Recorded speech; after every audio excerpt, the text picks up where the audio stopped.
Hello दोस्तों, कैसे हैं आप सभी। तो आज मैं आप सभी के लिए एक नई वीडियो लेके आया हूं जो कि फिजिक्स के chapter 1 electric charge and field की समरी है। एक तरीके से समरी है।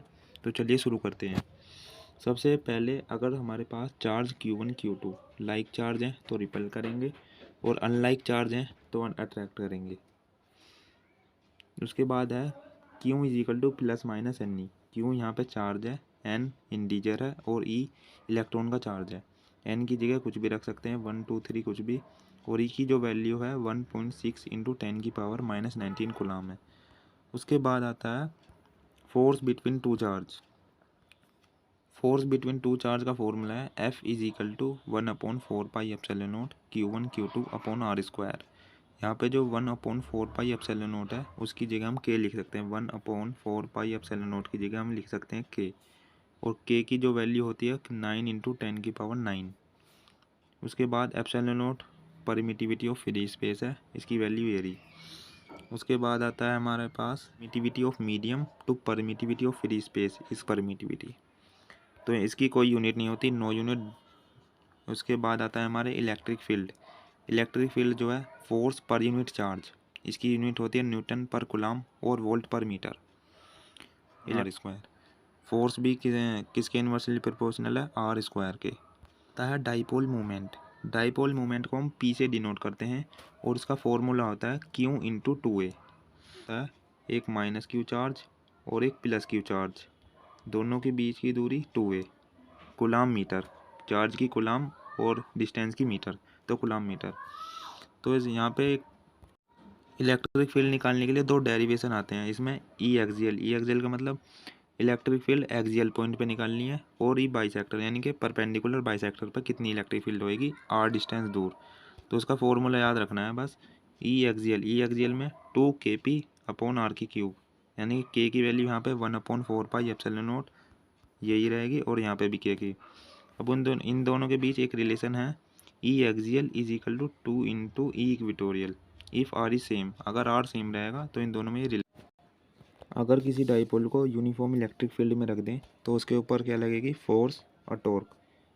माइनस क्यू से प्लस क्यू, इस पर एक फोर्स तो इधर लगेगी क्यू ई, और एक फोर्स अपोजिट डायरेक्शन में लगेगी, ये भी क्यू रहेगी। तो एफ नेट जो हो जाएगी वो हो जाएगी 0, क्योंकि एक फोर्स इधर लग रही है एक फोर्स इधर। अब इन फोर्स का different line of action, in force का लाइन ऑफ एक्शन अलग अलग है, तो इसलिए इन पे क्या लगेगा, टॉर्क। और टॉर्क को हम लिखते हैं tau.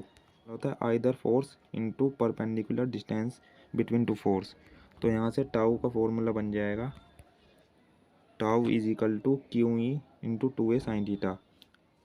Sign theta perpendicular upon hypotenuse यहाँ से आएगा, तो यहाँ से टाउ का फॉर्मूला हो गया पी ई साइन थीटा।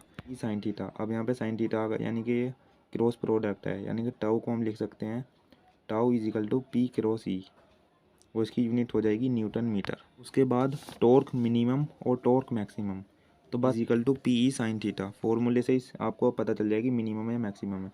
तो हमने फॉर्मूला याद करा tau is equal to P cross E, या हम लिख सकते हैं magnitude P E sine theta. तो यहाँ पे अगर थीटा की वैल्यू 0 होगी तो टाउ क्या हो जाएगा 0, तो टॉर्क क्या होएगा, मिनिमम होगा। या थीटा की वैल्यू 180 हो जाएगी तो टॉर्क मिनिमम रहेगा। अगर थीटा की वैल्यू कितनी हो जाएगी 90, तो टॉर्क क्या हो जाएगा तुम्हारा साइन 91, तो टॉर्क क्या हो जाएगा पी। तो उसके बाद आता है इलेक्ट्रिक फ्लक्स। इलेक्ट्रिक फ्लक्स का फॉर्मूला होता है ई डॉट एस। और डॉट प्रोडक्ट हो तो हम इसको क्या लिख सकते हैं, ई एस कोस थीटा।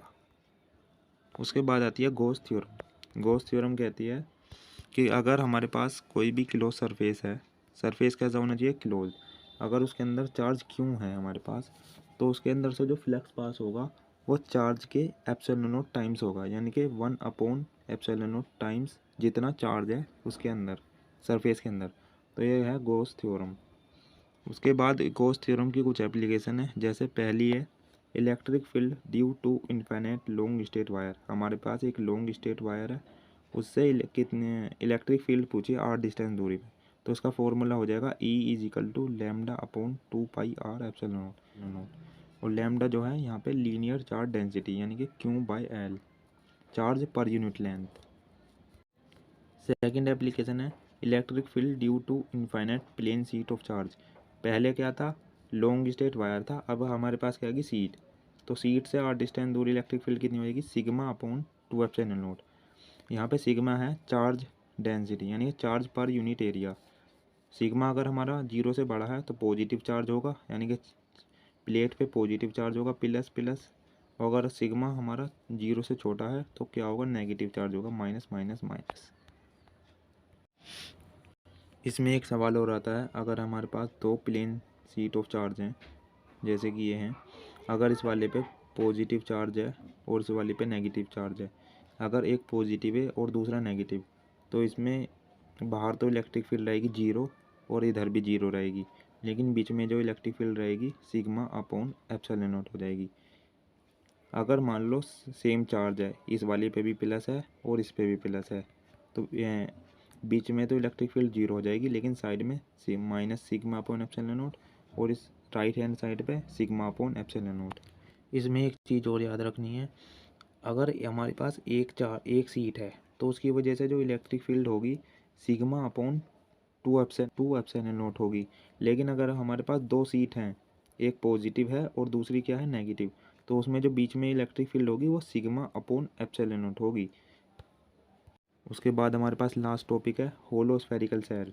मान लो अगर हमारे पास एक स्फेरिकल सेल है, ये आर डिस्टेंस आर रेडियस है इसकी, और हमने इसके चारों तरफ एक गॉसियन सरफेस बना लिया। इसमें पहला केस है, अगर हमारे पास इलेक्ट्रिक फील्ड निकालनी है हमें, तो अगर हमारे पास जिस पॉइंट पे हमारे इलेक्ट्रिक फील्ड निकालनी है आर, वो बड़ा है आर से, मतलब रेडियस से बड़ा है, तो इलेक्ट्रिक फील्ड का फॉर्मूला हो जाएगा q upon 4 pi epsilon naught r square. ये कुछ ऐसा लग रहा है कि जैसे सेंटर पे हो सारा चार्ज। उसके बाद अगर हमारे पास आर इक्वल टू आर, मतलब जो जहाँ पे हमें इलेक्ट्रिक फील्ड निकालनी है वो आर के बराबर है, तो आर के जगह आर ही आ जाएगा, मतलब कैपिटल आर आ जाएगा। अगर हमारे पास आर जो छोटा है कैपिटल आर से, तो हमारे पास इलेक्ट्रिक फील्ड अंदर इनसाइड कंडक्टर क्या हो जाएगी 0। तो हमने जितने भी इस चैप्टर में फॉर्मूले थे वो हमने एक बार देख लिए हैं, तो चलिए एक बार इनको शुरू से रिवाइज करते हैं। तो सबसे पहला फॉर्मूला था q is equal to plus minus n e, ठीक है। फोर्स के लिए था Q1 Q2 upon are square. अगर इलेक्ट्रिक फील्ड निकालनी है आर डिस्टेंस दूर, तो उसके लिए था Q अपॉन आर स्क्वायर, ठीक है। अगर ई एक्सियल मतलब इलेक्ट्रिक फील्ड एक्सियल पॉइंट पे निकालनी है तो 2 KP अपॉन आर क्यूब। अगर ई बाईसेक्टर पे निकालनी है तो KP अपॉन आर की क्यूब। इन दोनों में एक रिलेशन है, E axial is equal to 2 into E equatorial. उसके बाद टाउ का फॉर्मूला पढ़ा था हमने, tau is equal to P cross E, क्योंकि टाउ एक वेक्टर क्वांटिटी है, तो PE साइन थीटा। उसके बाद टाउ मिनिमम कब होगा, जब theta is equal to 0 degree और theta is equal to 180 degree.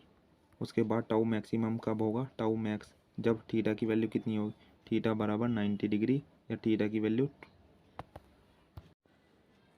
और इसमें एक चीज़ और आती है, स्टेबल इक्विलिब्रियम और अनस्टेबल इक्विलिब्रियम।